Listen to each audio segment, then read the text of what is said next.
Baik, sedikit saya menambahkan ataupun mengkoreksi bahwa saya memang 2012-2016 sebagai Direktur Nasional untuk Teaching and Training Full Gospel, tetapi sejak 2016 sampai sekarang, jabatan saya di FGB MFI adalah sebagai National Vice President FGB MFI Indonesia, dan saya membawai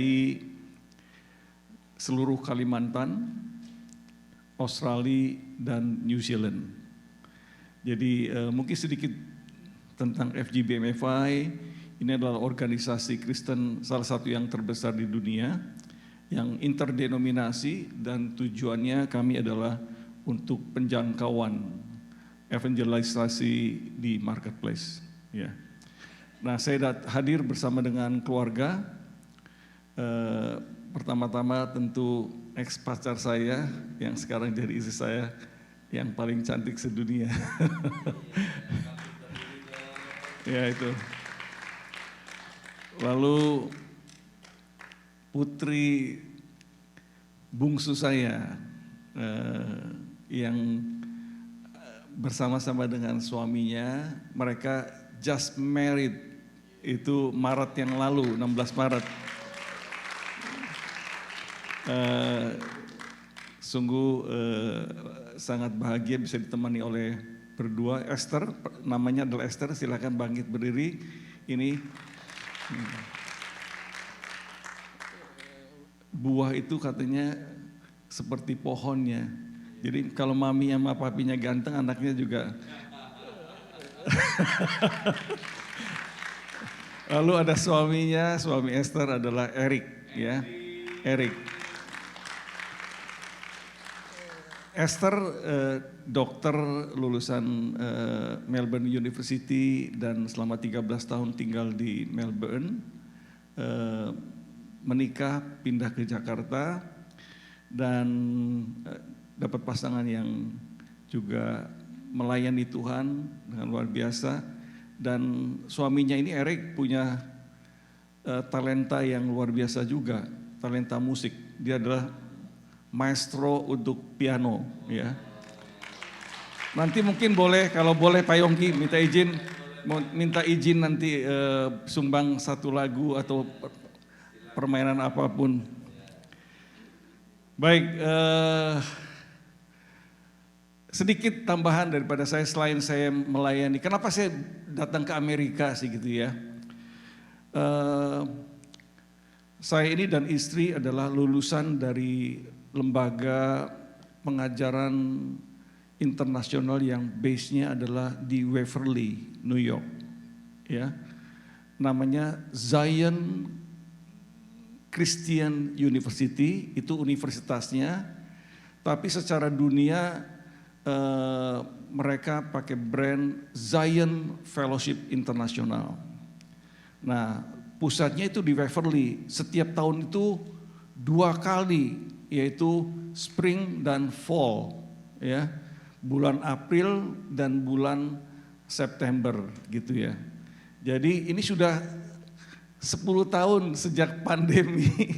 Saya dan istri nggak datang ke sini. Jadi kita benar-benar eager untuk datang kembali, dan mudah-mudahan tidak berjanji, tapi kita try our best to come to New York, mungkin lebih regular lah. Kalau nggak setahun sekali ya 2 tahun sekali gitu ya. Jadi bisa ketemu dengan Pak Yongki dan jemaat BMC lagi. Kalau diundang, tapi kalau diundang. Oke, jadi sehari-hari ya saya sedikit background. Job saya adalah sebagai financial consultant. Saya bergerak di bidang investment banking, dan saya banyak membantu beberapa perusahaan TBK, perusahaan publik ya, sebagai komisaris di beberapa perusahaan. Lalu di samping sebagai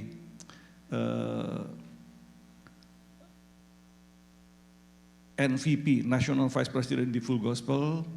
Saya juga menjabat ataupun serving ya dari Zion itu sebagai licensed minister Zion Fellowship International. Jadi sejak tahun 2008. Jadi memang ada kewajiban saya juga untuk hadir mengikuti konvensi yang diadakan setahun 2 kali.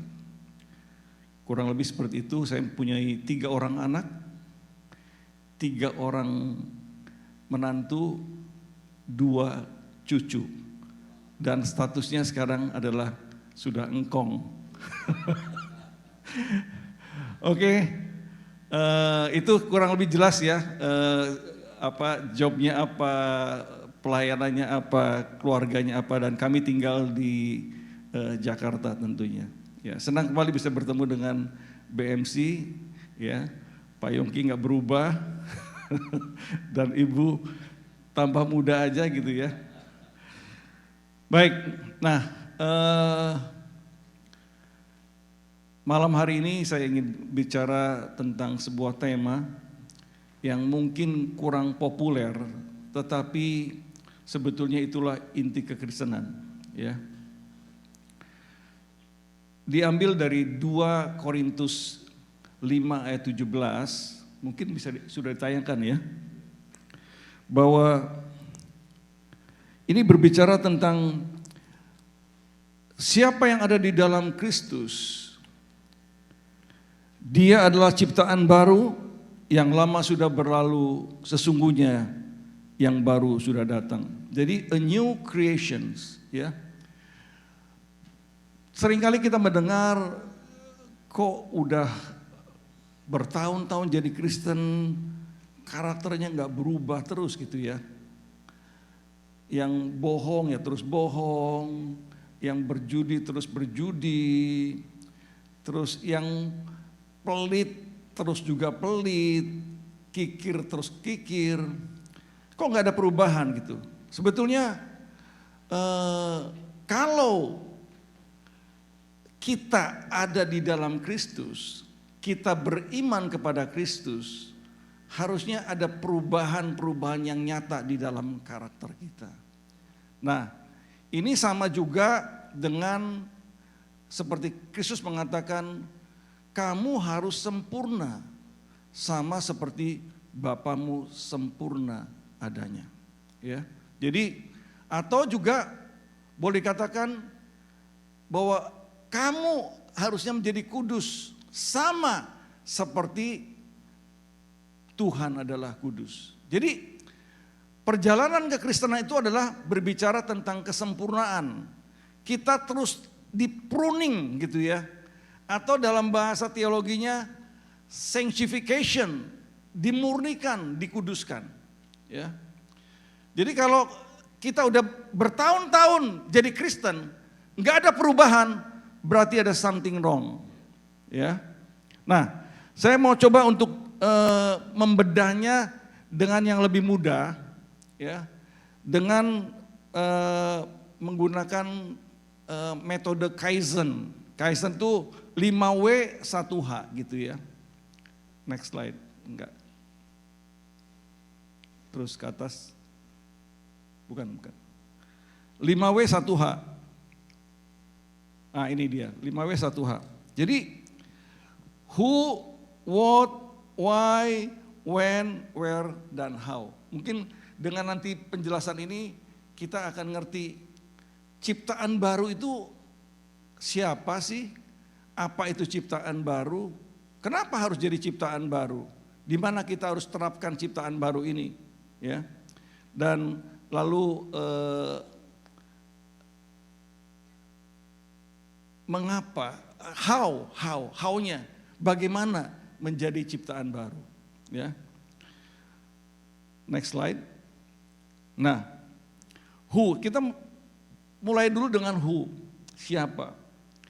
Jadi setiap orang yang sudah ada di dalam Kristus, yang punya faith, ya, punya iman di dalam Kristus, yang sudah mengundang Tuhan sebagai Tuhan dan Juru Selamat harusnya mengalami perubahan.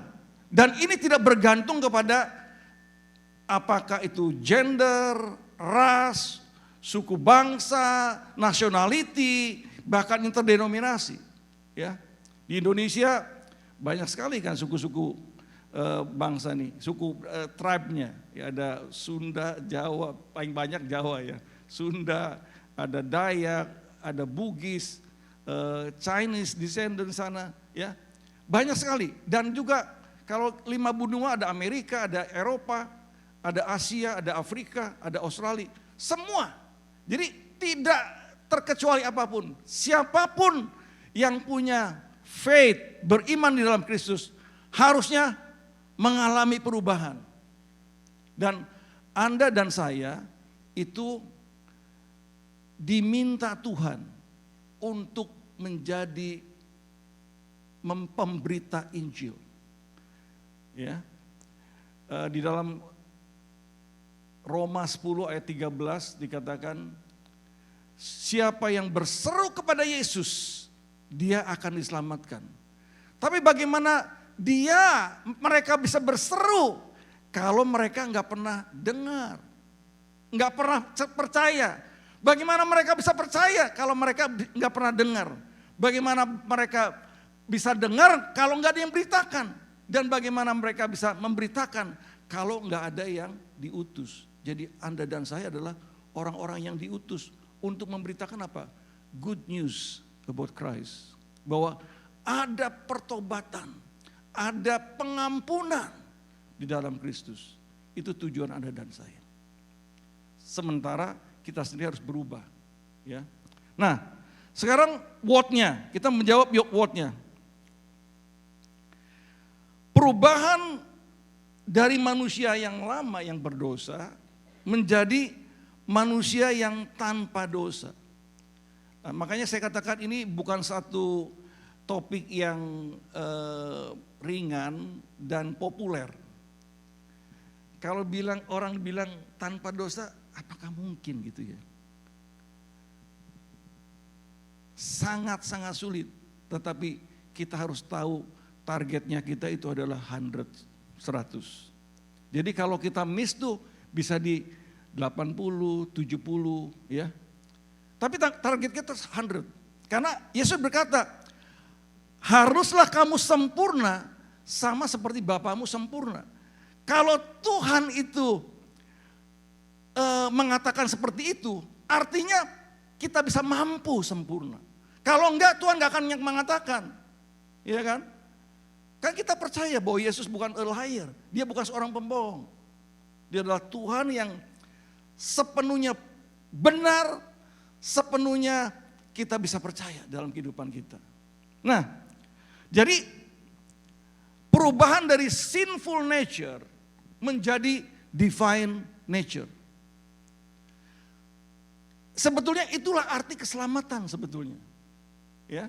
Makanya saya ambil satu ayat di sini, Yohanes 1 ayat 29 dikatakan, pada keesokan harinya Yohanes melihat Yesus datang kepadanya dan ia berkata, lihatlah anak domba Allah yang menghapus dosa dunia.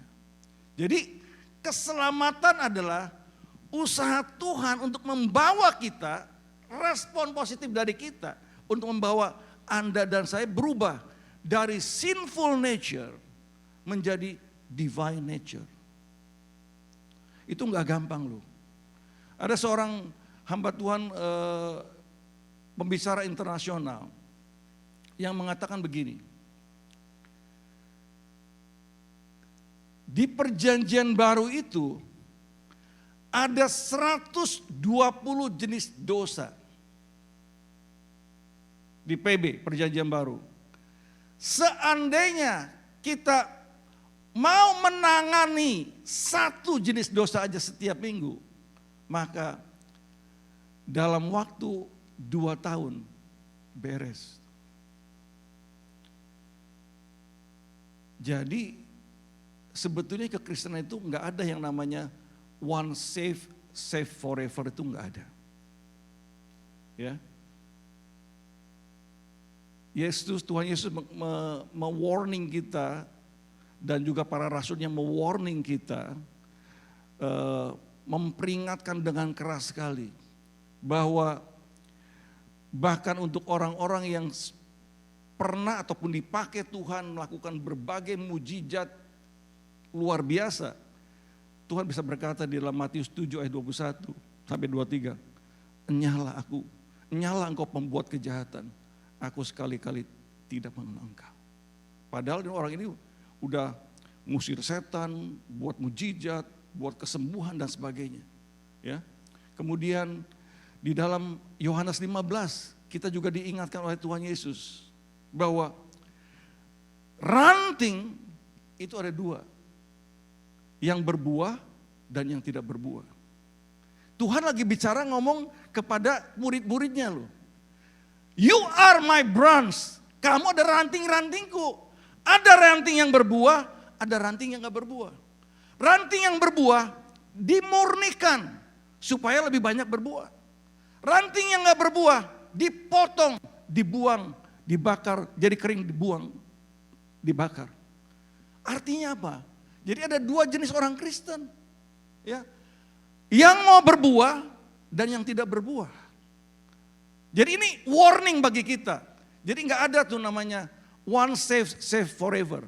Ya, keselamatan itu 3 dimensi waktu sebetulnya. Kalau saya boleh katakan, I have been saved, saya sudah diselamatkan. I am being saved, saya sedang menjalani keselamatan saya. I am being saved, dan nanti ujung-ujungnya I will be saved. Jadi ketika Anda dan saya mengundang pertama kali Yesus sebagai Tuhan dan Juru Selamat, kita dosa kita itu dibersihkan, dibenarkan kalau dalam bahasa teologinya.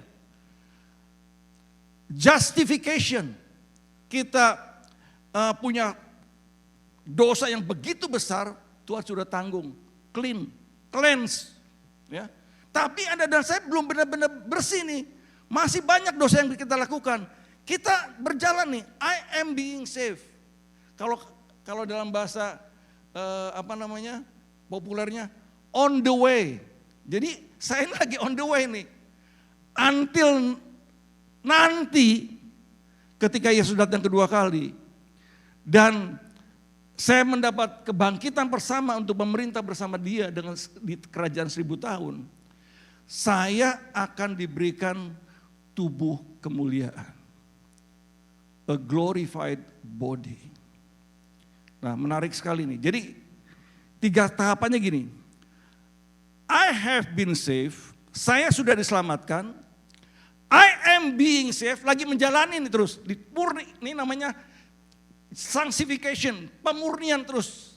Sampai nanti kalau Tuhan belum datang, kita mati duluan.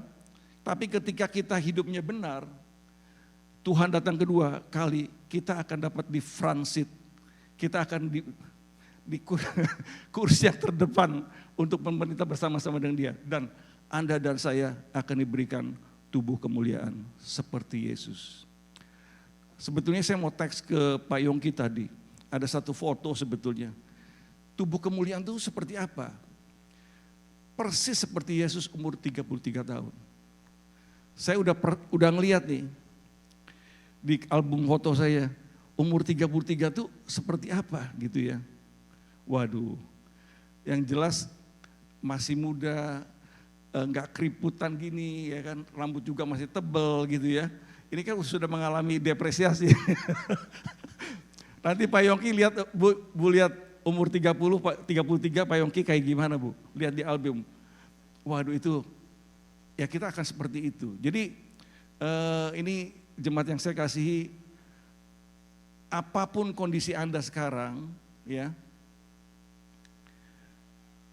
sakit-sakitan atau apapun, nanti ketika Yesus datang kembali dan kita diberikan tubuh kemuliaan, kita seperti orang yang 33 tahun. Yang mau katakan amin, kita berikan tepuk tangan yang paling meriah buat Tuhan. Ada beberapa contoh dosa ya, yang harusnya kita bisa menanggulangi. Tentu ada dosa yang kasat mata, ya, seperti perzinahan, pembunuhan, pencurian, itu jelas sekali gitu ya. Ya, tapi ada satu jenis dosa yang tidak kasat mata dan pastinya menghinggapi kita semua. Namanya adalah dosa kesombongan sebetulnya. Dan saya pernah jatuh dalam dosa kesombongan, saudara. Ya, benar-benar. Ya sekarang pun saya masih terus berubah, bukan berarti sudah sempurna. Ya, saya katakan begini. Sebelum waktu krisis, ya, itu saya tuh sebagai direktur di salah satu perusahaan yang sekarang adalah konglomerat yang menangani akuisisi-akuisisi.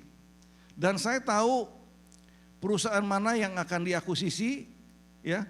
Kalau itu terjadi, maka dampaknya itu harga sahamnya akan meningkat 2 kali, 3 kali lipat, 4 kali, bisa 5 kali. Waktu itu betul-betul hanya mengandalkan diri sendiri, sangat pongah gitu ya. Wah, ini pasti kalau ini saya tanamkan uang saya ke perusahaan ini pasti akan luar biasa, ya. Dan saya hutang sebesar-besarnya, ya. Karena waktu itu saya anggap bayar 1,5% per bulan nggak ada artinya. Kalau dalam 3 bulan harga sahamnya jadi 200%, 300%. Tapi apa yang terjadi? Tuhan mengizinkan. Ini bukannya kita blame Tuhan, Tuhan mengizinkan, ya itu kesalahan saya, mengizinkan untuk ini terjadi dan saya end up dengan sebuah kebangkrutan secara finansial. Taruh uang sebesar-besarnya, Presiden Soeharto step down, secara politik langsung goncang, ya. Indeks saham turun sampai bawah sekali dan saya end up dengan portfolio saham yang drop sekitar 60%. Hutang bank 70-80% setahun. Jadi ibaratnya sudah jatuh, tertimpa tangga, tangganya ada pakunya, pakunya beracun, kira-kira seperti kayak gitu. Dia bertubi-tubi, ya. Dan itu betul-betul mengajar saya. Kebangkrutan itu mengajar saya tentang 3 hal. Dan semuanya berbicara masalah dosa. 1 bicara kesombongan. Yang kedua bicara masalah greediness. Tamak itu dosa loh saudara. Sombong itu jangan bilang enggak dosa. Amsal 21 ayat 4 jelas sekali loh. Mata yang sombong, mata yang congkak, hati yang sombong, yang menjadi pelita orang fasik adalah dosa. Titik. Greediness, ketamakan.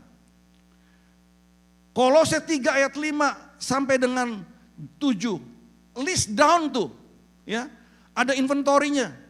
Salah satunya adalah ketamakan, yang adalah sama dengan penyembahan berhala. Dan satu lagi, saya belajar satu hal, bagaimana menjadi gracious, generous, ya, murah hati. Ternyata orang kikir itu, kalau menurut 1 Korintus 6 ayat 9 dan 10, salah satu dosa yang tidak akan masuk ke dalam kerajaan Allah. Bayangkan. Nah jadi saya belajar tuh 3 hal itu. Saya percaya jemaat BMC di sini adalah orang-orang yang generous. Coba katakan pada kiri kananmu, kamu gak kikir kan? Kamu gak kikir kan? Nah kita katakan pada diri kita sendiri, saya seorang pemurah. 3 kali supaya itu terjadi dalam kehidupan kita. 3, 2, 1. Saya seorang pemurah. Saya seorang pemurah. Saya seorang pemurah. Kita berikan tepuk tangan yang paling meriah buat Tuhan. Jemaat yang saya kasih, kebangkrutan dan pemulihan kembali oleh Tuhan mengajarkan kepada saya tiga hal ini.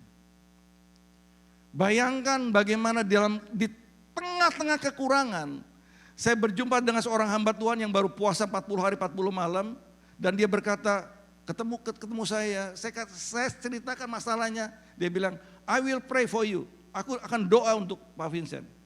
Dan 2-3 hari kemudian dia telepon ke saya, Tuhan katakan pada saya, dia ngomong, Tuhan mengatakan pada saya bahwa kamu Pak Vincent harus ngasih orang-orang miskin di daerah Jakarta Utara 21 hari berturut-turut tanpa stop, dan harus ada daging ayam. Gak masuk akal kan? Tapi itulah kita harus percaya. Karena yang ngomong orang hamba Tuhan yang baru selesai 40 hari 40 malam tanpa makan dan tanpa minum. Saya percaya. Saya survei daerahnya di Marunda ternyata. Dan karena dari Tuhan ada seorang haji yang sediakan tempatnya untuk kasih makan. Dan selesai. 21 itu untuk ceritanya supaya nggak terlalu panjang lah. Saya kasih makan dan 2 bulan setelah itu 2 miracle yang saya dapatkan. Waktu itu hutangnya sudah kelelep lah ya. Andai kata seluruh aset saya dijual pun nggak bisa membayar seluruh hutang itu. Udah dijual semua pun masih, dan nggak pernah berpikir bagaimana saya bisa nyekolahkan anak-anak juga, apalagi bisa nyekolahkan ke luar negeri. Tapi Tuhan kita, Yesus yang kita sembah adalah Allah yang hidup, Allah yang dahsyat, dan Allah perkasa. Amin. Kita berikan tepuk tangan yang paling meriah. Benar-benar, saya ingin mengatakan bahwa Mazmur 46 ayat 1 berkata, pertolongan Tuhan dalam keadaan terdesak sangat terbukti. He is a living God. Dia alive God. Tuhan yang hidup, Tuhan yang luar biasa dan perkasa. Apa yang saya dapatkan?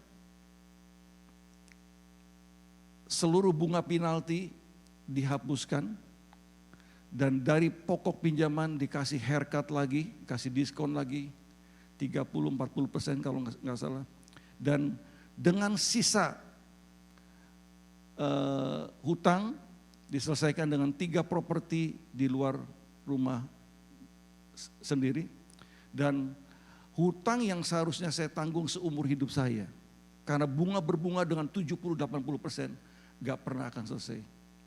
Tuhan selesaikan dengan luar biasa. 0. Karena Anda dan saya punya Yesus yang hebat, yang dahsyat dan luar biasa. Kita berikan tepuk tangan yang paling meriah buat Tuhan.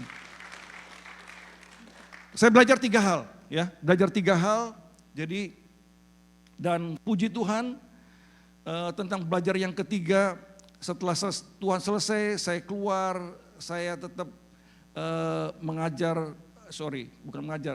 membuat makanan di rumah, kemudian mengajak anak-anak waktu itu masih kecil sekali, membagi-bagikan makanan di jalanan. Waktu itu Jakarta itu masih ada lampu merah, masih ada orang yang beggar gitu, yang pengemis-pengemis. Saya ajar anak-anak dari mulai mereka masih kecil sekali untuk menjadi seorang yang generous, yang murah hati. Dan puji Tuhan, semua anak-anak saya adalah orang-orang yang generous, luar biasa. Dan tentu mantu-mantunya juga orang yang generous. Kita berikan tepuk tangan yang paling meriah buat Tuhan. Ya, jadi saya lanjut lagi ya, bahwa harus ada perubahan tuh dari sinful nature menjadi divine nature. Dan ingat bahwa setiap minggu aja kita benahi, kita tangani satu dosa, ya. Nanti bisa di list down tuh dari 1 Korintus 6 ayat 9 10, Kolose 3 ayat 5, kemudian di Wahyu 21 ayat 7 dan 8, itu ada banyak sekali list dosa, ya. kita coba tangani. Saya percaya bersama dengan Tuhan, bersama dengan Roh Kudus, kita akan mampu untuk menangani hal itu. Amin. Nah, next slide. Sesungguhnya tangan Tuhan tidak kurang panjang untuk menolong, untuk menyelamatkan, dan pendengarannya tidak kurang tajam untuk mendengar. Tetapi yang merupakan pemisah antara kamu dan Allahmu ialah segala kejahatanmu. Dan yang membuat dia menyembunyikan diri terhadap kamu sehingga ia tidak mendengar ialah segala dosamu. Jadi dosa sekecil apapun akan menjadi obstacle, hindrance, ya pemisah bahkan antara kita dengan Tuhan. Sehingga adalah kewajiban ataupun tugas Anda dan saya untuk kita betul-betul take a look, melihat apa sih yang belum beres dalam kehidupan kita. Ya, kita mau kan? Kita mau jadi sempurna. Targetnya kita sempurna, ya. Bahwa without sin. Ya. Ini memang gak populer. Jadi setiap bentuk dosa yang kelihatan, yang tidak kelihatan akan bisa memisahkan kita dengan Tuhan. Kita perlu pembaharuan, pemurnian dari hari ke hari. Next slide. Surga merupakan bonus, bukan tujuan. Tujuan sebenarnya Tuhan menyelamatkan kita adalah supaya kita tidak berdosa seperti Kristus. Inilah arti keselamatan yang sesungguhnya yang seperti saya jelaskan tadi. Prosesnya when itu adalah a lifetime process. Jadi Anda dan saya nggak usah berkecil hati. Saya pun bukan orang yang sempurna, tapi saya tahu ke arah mana saya akan menuju. Saya terus diproses Tuhan untuk terus menjadi sempurna. Ya. Istri saya mungkin yang paling tahu ya. Kalau sekarang suruh dia bilang saya sempurna, istri saya yang paling tahu nggak mungkin Vincent. Tapi one day suaminya bisa sempurna, one day. Amin ya, Mam. Oke, lalu why? Mengapa? Next slide. Karena kita adalah murid Kristus, murid itu harus sama seperti gurunya. Ya. Kalau gurunya benar, maka muridnya harus benar. Kalau gurunya itu penuh dengan belas kasihan, maka muridnya harus penuh dengan belas kasihan. Kalau gurunya itu holy, kudus, maka muridnya pun harus seperti itu. Makanya saya katakan, ini khotbah yang gak gampang, saudara. Ya, pemurnian demi pemurnian harus kita jalani dalam kehidupan kita. Jangan dikatakan bahwa Yesus itu gak punya nafsu loh. Dia 100% manusia, 100% Allah. Dia bisa menangis, bisa sedih, bisa didukakan ketika dia 3,5 tahun hidup di dunia ini, saudara. Juga jangan pernah berpikir bahwa Yesus itu gak punya nafsu seks. Jangan pernah berpikir. He is 100% man. 100% manusia. 100% Allah. Tapi Alkitab mengatakan di dalam Ibrani 4 ayat 15. Dikatakan. Dicobai dalam berbagai hal. Tapi tanpa dosa. Tempted in all points. But without sins. Itu luar biasa sekali. Lalu di Ibrani 5 ayat 7 dan 8 dikatakan ya, karena kesalehannya dia didengarkan oleh Bapa. Dan karena ketaatannya ya, dia telah belajar menjadi taat sebagai anak. Jadi kalau Bapa di surga berkata kepada Yesus, inilah anakku yang kukasihi kepadanya aku berkenan, bukan karena KKN dia anak Allah, bukan. Tapi karena kesalehan dan karena ketaatannya. Jadi kalau kita juga mau suara Bapa di surga berkata, inilah anakku yang kukasihi, kepadanya lah aku berkenan. Maka dua hal juga ini yang kita harus wajib lakukan. Kesalehan kita, kesalehan itu apa sih?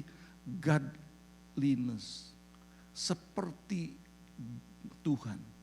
God likeness, Godliness itu godlikeness. Dan obedience, ketaatan. It's not easy. Tapi saya lebih baik berbicara keras begini, ya. Ini adalah hard meat, ya. Daging yang keras daripada susu-susu aja yang membuat kita terlena. Next slide. Ini saya kutip dari Rick Warren, kekristenan itu bukan agama. Christianity is not a religion or a philosophy, but a relationship and a lifestyle. The core of the lifestyle is thinking of others as Jesus did instead of ourselves. Jadi kekristenan itu bukan agama, kekristenan bukan filsafat, tapi sebuah hubungan dan gaya hidup. Dan inti daripada gaya hidup adalah berpikir untuk orang lain, berbuat terbaik untuk orang lain, seperti yang Yesus lakukan, bukan mementingkan hanya diri sendiri. Jadi sebetulnya kalau kita tarik hukum yang terutama, sebetulnya adalah love your neighbor as yourself. Kasihlah sama manusia seperti dirimu sendiri. Lalu di mana kita harus lakukan sebagai ciptaan baru? Kita patut untuk menerapkan manifestasi sebagai ciptaan baru di mana saja kita berada, di dalam keluarga, di dalam pekerjaan, pelayanan gereja, pelayanan di institusi keagamaan, ya. Di mana aja. Jadi istilahnya gini, dari bangun tidur sampai tidur lagi, kita harus cek apakah yang kita perkatakan, yang kita perbuat, itu sesuatu yang memuliakan Tuhan atau enggak. Jadi kalau orang yang ciptaan baru itu sebetulnya enggak ada loh, KDRT itu enggak ada. Kekerasan dalam rumah tangga itu enggak ada. Enggak ada kata-kata kasar, kotor keluar dari mulut pasangan hidup kita. Enggak ada sama sekali harusnya. Ya. Juga enggak ada lagi dusta di antara suami istri, ya. Harusnya seperti itu. 1 Korintus 10 ayat 31 berkata, jika engkau makan atau jika engkau minum atau jika engkau melakukan segala sesuatu yang lain, lakukanlah untuk kemuliaan Tuhan. Ini ayat dalam sekali, ya. Nah, bagaimana? Ini penting sekali, ya. Bagaimana? Next slide. Ya. 2 ayat aja yang saya mau ambil. Yang pertama adalah setiap orang yang tidak tinggal di dalam ajaran Kristus, tetapi yang melangkah keluar dari itu tidak memiliki Allah. Barang siapa tinggal di dalam ajaran itu, ia memiliki baik bapa maupun anak. Jadi jemaat yang saya kasihi, mindset kita harusnya mindset Kristus, ajaran ataupun doktrinnya. Tapi bagaimana kita punya mindset Kristus kalau kita nggak pernah belajar ataupun nggak mau buka-buka tentang keempat Injil, bagaimana Yesus berinteraksi, bagaimana Yesus menyelesaikan berbagai-bagai masalah peristiwa, ya. Mindsetnya nanti kita akan baca di bawah beberapa contoh yang sederhana lah, ya. Bagaimana kita punya mindset Kristus. Kalau kita adalah ciptaan baru, kita mindset kita betul-betul ciptaan seperti Kristus gitu mindsetnya, ya. Nah, yang kedua adalah 2 Korintus 7 ayat 1. Ini saya nggak masuk di sini, penting sekali. Paulus ini seorang rasul yang luar biasa, ya. Seorang tanda petik quote unquote tadinya adalah teroris gitu ya, yang mau menganiaya dan membunuh jemaat Allah, tapi perjumpaan dengan Kristus mengubah seluruh kehidupannya. Perjumpaan dengan Kristus merubah seluruh kehidupannya. Itu berubah total. Dia katakan begini, marilah kita menyucikan diri kita dari semua pencemaran jasmani dan rohani, sehingga menguduskan kita, sehingga menyempurnakan kekudusan kita di dalam takut akan Tuhan. Jadi tugas bukan hanya mindset Kristus, Tuhan sanggup memelihara kita, sanggup memimpin kita, tapi ada peran kita manusia ini. Karena kita bukan robot. Anda dan saya harus menjaga dari polusi jasmani dan rohani. Coba slide-nya, gambar, nah ini dia. Oke, tapi sebelumnya saya mau minta, boleh Erik mau nyanyi satu lagu aja supaya jangan terlalu tegang. Dari tadi kan kelihatannya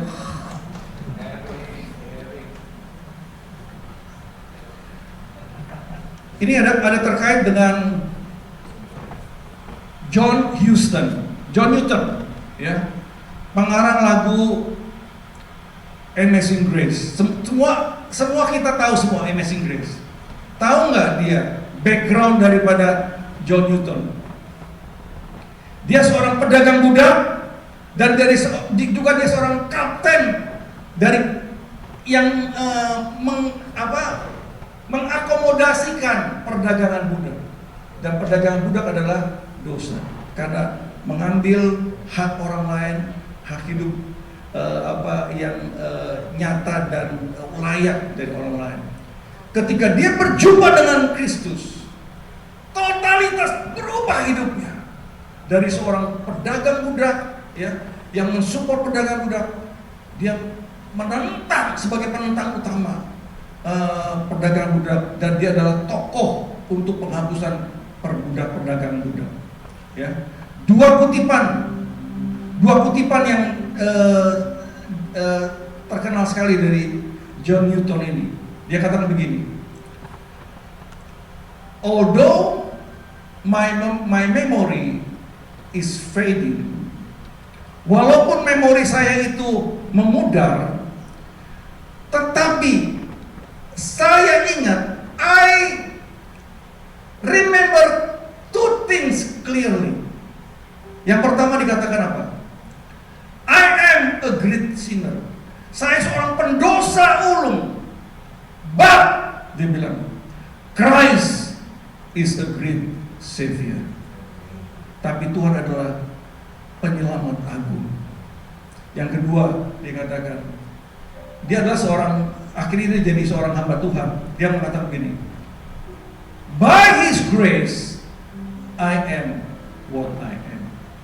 Aku seperti ini ada karena kasih karunia. Nah, saya menyanyikan lagu ini. Amazing Grace.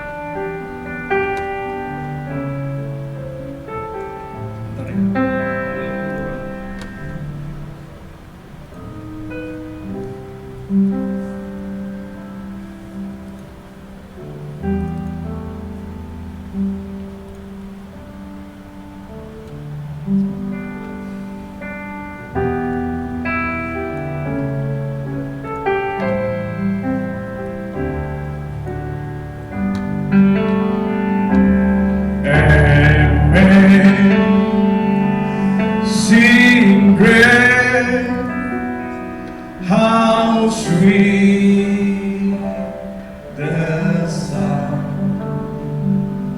that saved a wretch like me.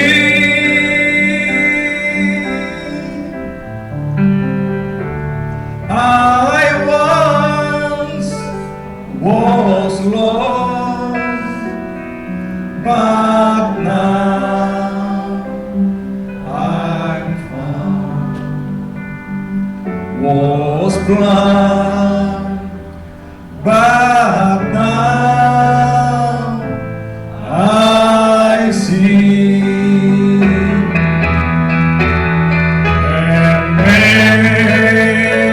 Amazing grace, how sweet the sound that saved a wretch like me.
Suaranya merdu nggak, saudara?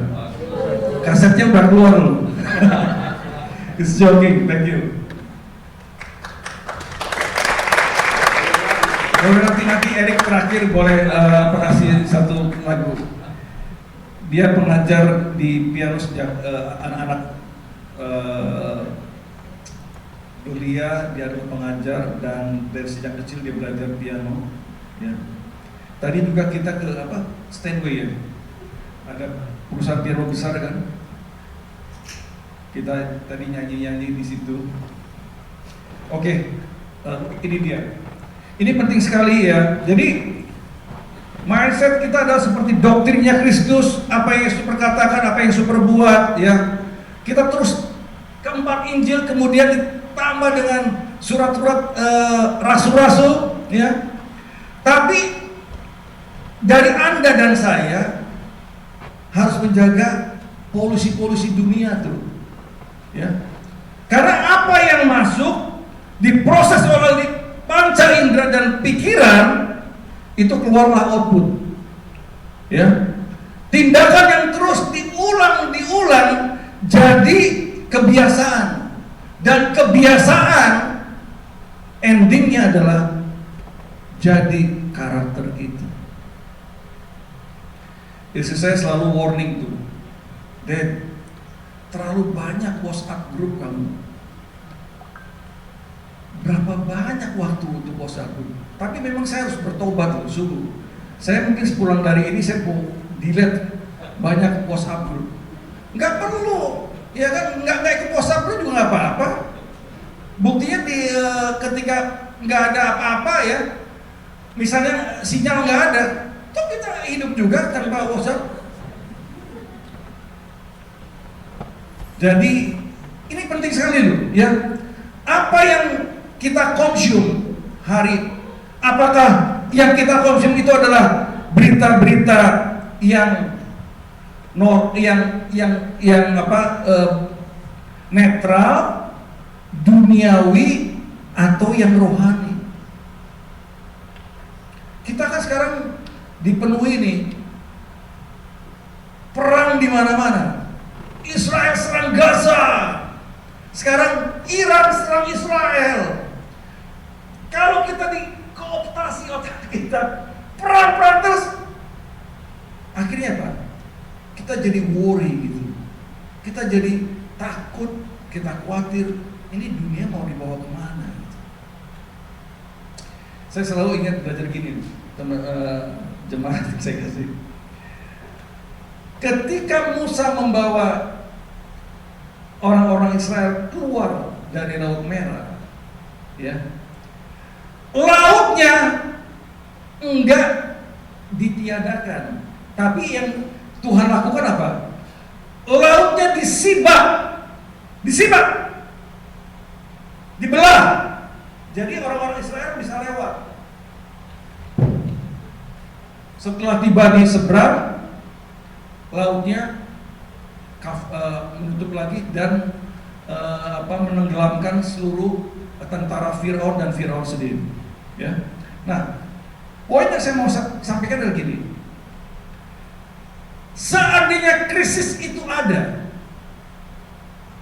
krisisnya tetap ada. Krisisnya tetap ada seperti laut. Krisisnya nggak akan dihilangkan, enggak. Tetapi orang yang berjalan di dalam jalannya Tuhan, apa yang didirect oleh Tuhan, itu yang akan diselamatkan. Itu harusnya berita seperti ini. Ketika situasi begini-gini, baca yang lebih spiritual, sehingga spirit Anda, roh Anda dan saya itu kuat.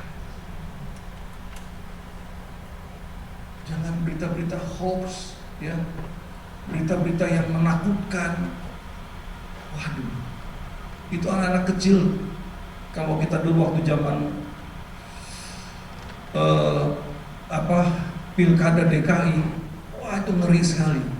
Ya, ada anak-anak kecil yang di-train, di brainwash, ya, dicuci otaknya dari mulai anak-anak untuk serang orang-orang Kristen dan membenci kekristenan. Wah, itu jadinya luar biasa. Anak kecil bisa bunuh sikat. Gila itu.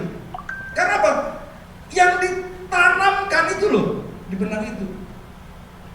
Bapak-bapak juga ini. Ingat Paulus katakan harus menjaga apa? Polusi rohani dan jasmani. Hamba-hamba Tuhan, kalau pelayanan jangan merasa sok, Tuhan ada bersama dengan aku. Kalau ada lawan jenis, jangan coba-coba sendiri-sendiri gitu ya. Kalau yang minta konsultasi itu lawan jenis, lebih baik kita dengan istri kita gitu ya. Bahaya. Itu ada satu hamba Tuhan yang jatuh gara-gara konsultasi gitu. Wah, cinta sikap. Akhirnya raba-raba bablas gitu loh. Ingat, Paulus katakan jaga polusi jasmani dan rohani. Dan saya ingin juga mengingatkan kepada hamba-hamba Tuhan, hati-hati mengundang hamba Tuhan. Mesti check and recheck. Karena apa? Ketika khotbah itu disampaikan salah, damage-nya itu luar biasa, kerusakannya. Apa itu? Polusi rohani. Sekarang banyak sekali polusi rohani. Injil kemakmuran begitu mendominasi di gereja-gereja di Jakarta sana dan di Indonesia. Hyper grace begitu mendominasi, ya. Udah istilahnya kamu berbuat dosa pun gak apa-apa, kasih karunia Tuhan luar biasa, kamu tetap akan masuk surga. Wah, itu luar biasa spoil, betul-betul akan menjerumuskan orang-orang ke neraka benar-benar. Satu hal yang kita belajar, ya, peringatan demi peringatan, seperti juga di dalam Wahyu. Orang yang sudah tercatat di dalam buku kehidupan bisa di blotted out, bisa dihapus. Jadi lebih baik kita tahu targetnya, without sin, dan kita jalan itu. I am being saved, I'm on the way. One day saya akan diberikan tunduk kemuliaan. Jadi prosesnya adalah justifikasi, pembenaran. Yang kedua tahap kehidupan ini adalah sanctification, pemurnian, dan kemudian kita akan dapat glorification. Oke, saya 10 menit lagi boleh ya Pak, nawar dikit ya. Karena dari Jakarta ini 10 tahun baru khotbah. Jadi nggak apa-apa agak lama ya Pak ya, supaya kalau lapar katanya lebih enak juga makannya. Oke, nah ada 5 karakteristik seorang ciri karakteristik ciptaan baru. Yang pertama, fokus kepada hal-hal yang rohani. Jadi gini, 2 Korintus 5 ayat 17 itu mengalir dari ayat-ayat sebelumnya dan ayat-ayat sesudahnya. Jadi saya nggak mau jadi pengkhotbah yang ayatiah gitu ya. Harus perikop, satu perikop. Cek juga kepada penulis yang sama di buku yang lain ataupun di kitab yang lain. Kita nggak boleh jadi ayatiah. Nah, dalam 2 Korintus pasal 5 itu ayat 12-nya mengatakan demikian.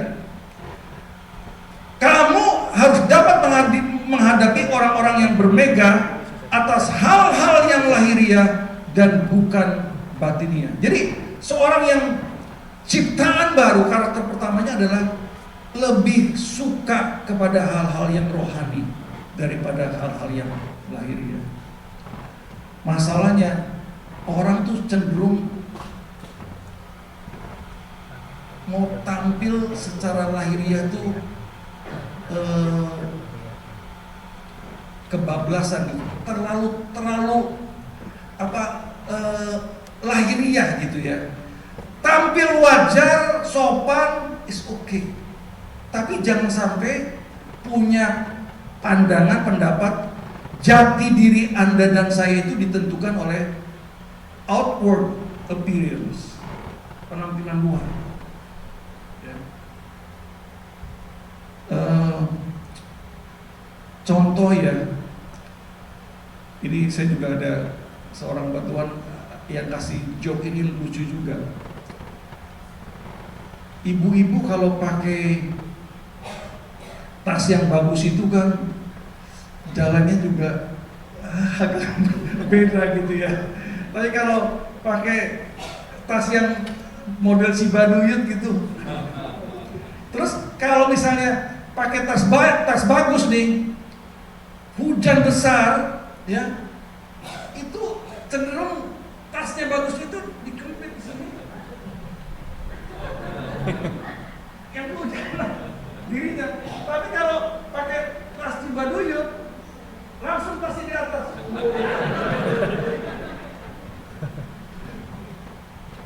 Banyak makan firman, percayalah. Situasi akhir-akhir ini harus banyak makan firman. Baca kompak Injil berulang-berulang supaya mindset Kristus itu ada dalam kehidupan kita. Dan Anda dan saya jaga polusi rohani dan jasmani. Bapak-bapak, hati-hati kalau ngobrol-ngobrol ya, apalagi kalau udah mulai touching itu bahaya sekali, ya. Jangan sampai lagunya Ponce Pondak itu berlaku tuh.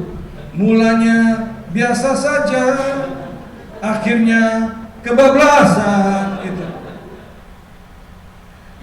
Jadi fokus kepada hal-hal yang rohani lebih daripada lahiriah. Penampilan sopan is okay, tidak dilarang sama sekali. Tapi jati diri Anda bukan ditentukan oleh lahiriah, tapi seberapa banyak kebenaran Kristus termanifestasikan dalam kehidupan kita sehari hari. Itu penting sekali. Ya. Saya dulu juga kayak gitu tuh, Pak Yogi.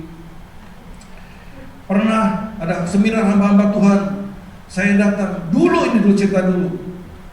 Saya naik mobil yang makan rumput, kijang namanya maksudnya gitu.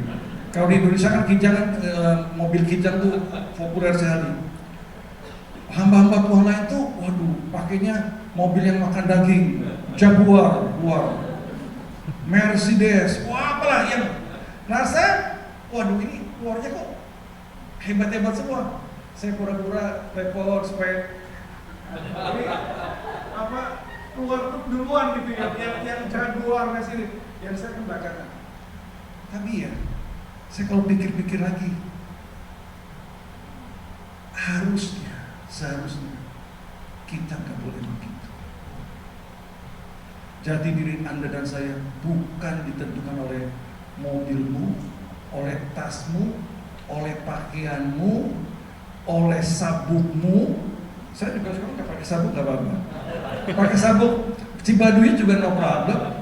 Naik Grab ataupun no problem sekarang. Karena jati diri Anda dan saya bukan ditentukan oleh hal yang lahiriah, tapi oleh hal-hal rohani. Banyak baca firman, dengerin khotbah-khotbah bermutu dari pendeta-pendeta yang bermutu. Anda dan saya akan menjadi lebih, akan diproses menjadi ciptaan baru. Amin. Yang mau katakan amin. Kita berikan tepuk tangan kepada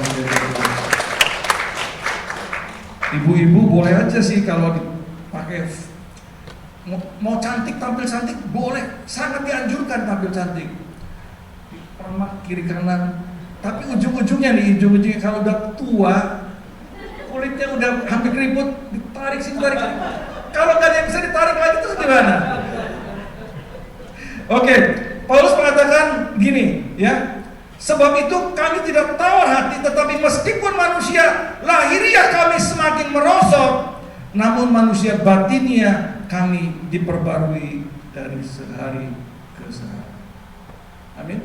Jadi fokus kepada manusia rohania dan bukan lahiriah. Oke, yang kedua, karakter yang kedua, hidup untuk Kristus. Nah, itu di ayat ke-15 itu dikatakan tuh, ya. Dan Kristus telah mati untuk semua orang supaya mereka hidup tidak lagi hidup untuk dirinya sendiri, tapi untuk Dia yang telah mati dan telah dibangkitkan untuk mereka. Jadi untuk hidup Kristus itu pengejawabannya gimana? Untuk hidup untuk Kristus adalah lewat kasih kita, lewat belas kasihan kita kepada orang-orang yang kelihatan dan ada di sekitar kita. Kalau kita nggak bisa mengasihi orang-orang yang di sekitar kita yang kelihatan, nggak mungkin Anda dan saya akan mengasihi Tuhan yang tidak kelihatan. Impossible.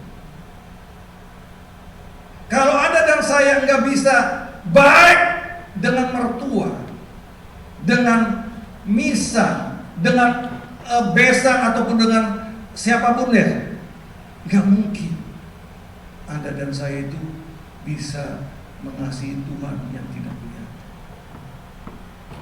All out untuk Kristus cuma satu, kenapa kita harus all out? Karena kita bukan milik kita lagi, tapi Anda dan saya sudah ditebus mahal sekali oleh darah Kristus. Amin. Jadi saya sekarang 64, jendela waktunya juga nggak banyak lagi, dan saya mau fokus hidupnya itu untuk bagaimana bisa mengajar orang-orang lain di dalam kebenaran Kristus. Ya, saya ingat tentang mentor rohani saya yang barusan saya ketemu juga dan nginep di rumah beliau, Dr. Paul Jeker. Dia mengatakan demikian: ketika Anda meninggalkan dunia ini, hanya akan ada dua hal yang terbawa.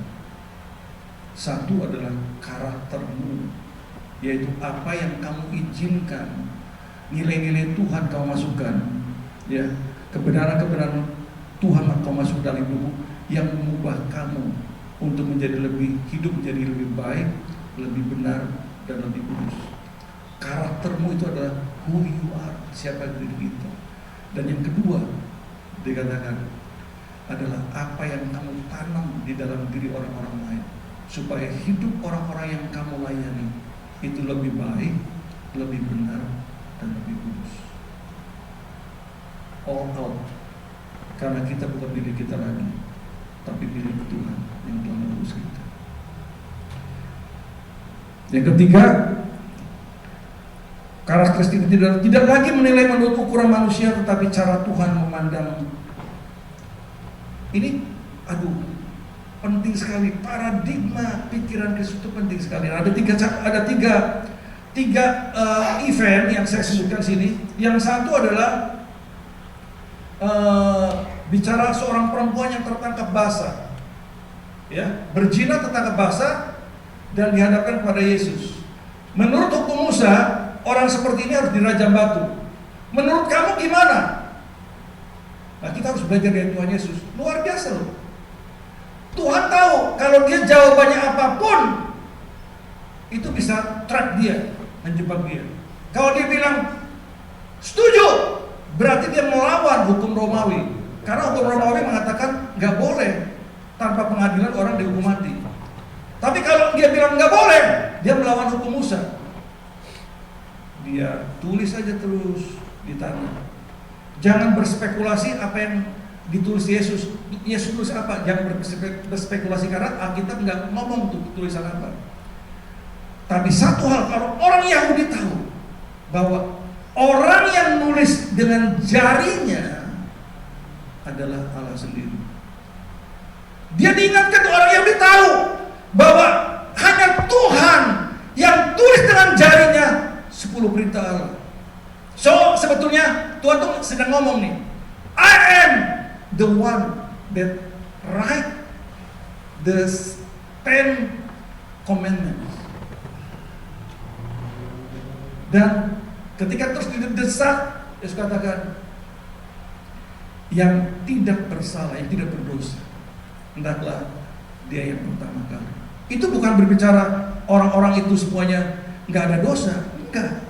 Karena ada satu hukum di hukum Yahudi mengatakan, kalau kamu terlibat dalam satu kejahatan yang sama, kamu itu nggak boleh jadi saksi. Dan waktu itu nggak ada satu orang pun yang bawa lakinya, ya kan? Dan yang tidak bersalah, yang tidak berdosa, hendaklah yang pertama kali lempar. Tidak ada satupun yang lempar. Berarti semua orang itu pernah terlibat dan atau sedang terlibat dalam dosa yang sama. Adultery. Tidak ada satupun. Dan Yesus katakan, mana orang-orang itu? Nggak ada Tuhan. Mereka sudah pergi. Aku pun tidak menghukum mereka. Lalu dikatakan satu statement yang luar biasa sekali. Pergilah dan jangan berbuat dosa lagi. Go and sin no more. Makanya kekristenan saya katakan keselamatan itu adalah life without sin. Luar biasa sekali. Ya. Yang kedua, contoh kedua adalah seorang perempuan yang kedapatan yang sudah kawin cerai 5 kali dan sekarang lagi kumpul kebo dengan seorang pria. Tapi orang seperti ini ya bisa dipakai Tuhan untuk memenangkan seisi desanya. Bukannya Tuhan itu pro dengan dosanya, bukan. Poinnya adalah paradigma kita harusnya adalah paradigma Tuhan. Orang serendah apapun, punya dosa seperti apapun, selalu punya chance dipakai Tuhan untuk hal-hal yang memuliakan dunia. That's my point. Jadi pandangan kita, jangan kita look down gitu ya, jangan memandang remeh orang-orang. Ini mah udah gak berguna nih, sampah masyarakat.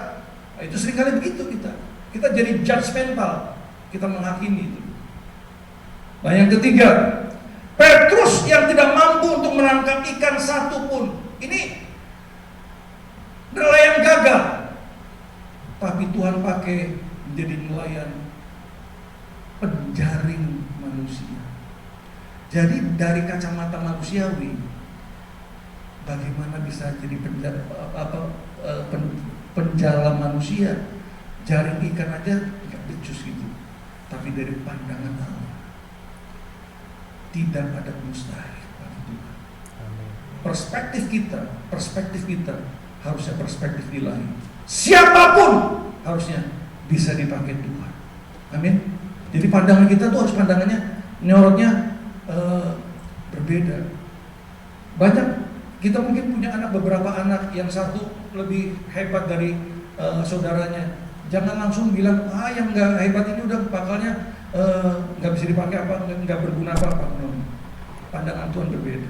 Pandangan Tuhan adalah orang serendah apapun, sekecil apapun, tidak mampu apapun, kalau mau dipakai Tuhan, bagi Tuhan itu tidak ada perkara yang mustahil. Yang penting bukan kepandaian di mata Tuhan, yang penting adalah kemauan.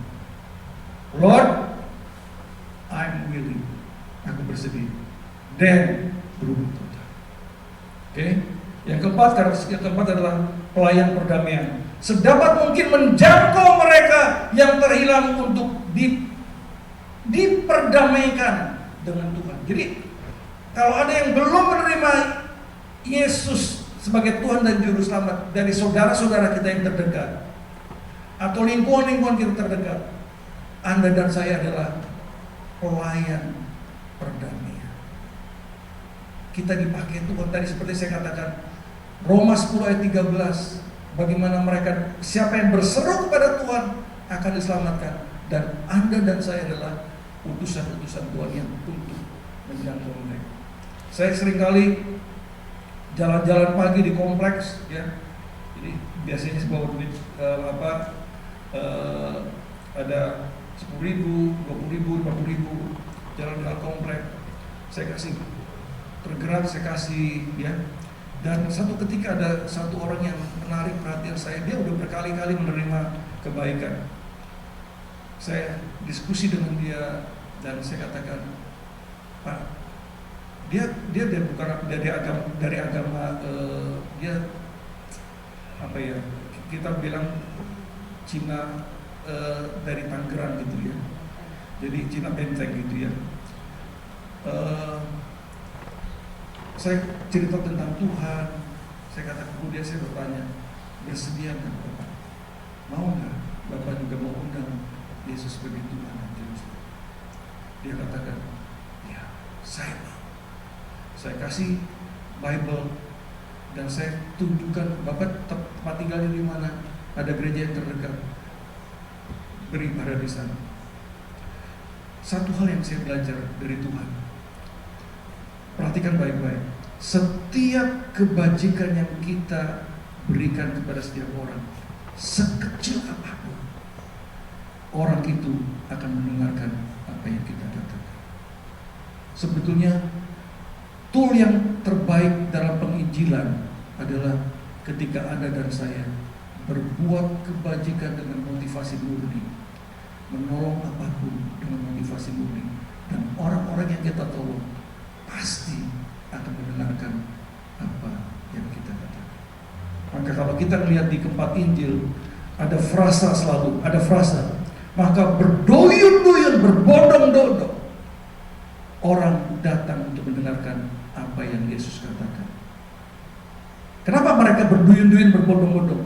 Karena sebelumnya, Anda nanti lihat, Yesus melakukan kebajikan. Baik itu mengubah untuk roti, ya, untuk 5.000 orang, 5 roti dan 2 ikan untuk 5.000 orang, atau untuk 4.000 orang, menyembuhkan orang-orang yang sakit dan mengusir setan. Selalu awalnya itu Yesus lakukan kebajikan, dan maka berduyun-duyun, berbondong-bondong orang datang untuk mendengarkan apa yang Yesus katakan. So, Anda dan saya adalah pelayan perdamaian. Ingat baik-baik tentang ketika Yesus sebelum baru bangkit, ya, ada satu kata yang di dalam Lukas 24 ayat 47 dikatakan, berita tentang pertobatan dan pengampunan dosa harus diberitakan kepada segala bangsa. Dan Anda dan saya adalah pelayan perdamaian itu. Yang terakhir adalah ini di ayat ke-20, ya, dari 2 Korintus 5 ayat ke-20 dikatakan, Anda dan saya adalah duta besar Kristus, the ambassador of Christ. Ya, tujuan daripada seorang duta besar ada 3 biasanya. Ya, pertama, ini saya cepat, memberikan keamanan, proteksi, perlindungan bagi terhadap warga negara di mana ia ditugaskan, ditempatkan. Dalam konteks kita adalah proteksi dari nilai-nilai duniawi. Itu tugas seorang duta besar. Yang kedua, tugas seorang duta besar mempromosikan nilai-nilai terbaik dari negara di mana ia berasal. Dari konteks kita sebagai duta besar adalah buah-buah roh, karakter surgawi termanifestasikan dalam kehidupan Anda dan saya. Dan yang ketiga adalah mengupdate perkembangan-perkembangan yang terbaru, termasuk peraturan dan perubahan-perubahan yang terjadi kepada warga negara di mana ia ditempatkan. Dalam konteks kita sebagai duta besarnya Kristus adalah ajaran murni dari Kristus dan bukan dari Injil yang lain. Ya, Injil kemakmuran bukannya Injil Kristus. Sorry, saya mengatakan seperti itu. Hyper grace juga bukan Injil dari Kristus, karena Kristus tidak pernah mengajarin yang seperti itu. Biarlah kita, Anda dan saya, mau terus diproses Tuhan dengan Injil yang murni dari Dia. Amin. Tuhan Yesus memberkati kita semua. God bless you all. Oke. Saya ulang lagi sedikit aja untuk 5 karakteristik daripada ciptaan baru. Yang pertama adalah fokus kepada hal-hal yang rohania. Yang kedua, hidup untuk Kristus dan kerajaannya. Yang ketiga, tidak lagi menilai menurut ukuran manusia, tetapi ukuran Tuhan, cara Tuhan memandang. Yang keempat, kita adalah pelayan perdamaian. Dan yang kelima, kita adalah duta besar Kristus. Katakan pada kiri Anda, you are the ambassadors of Christ. Oke?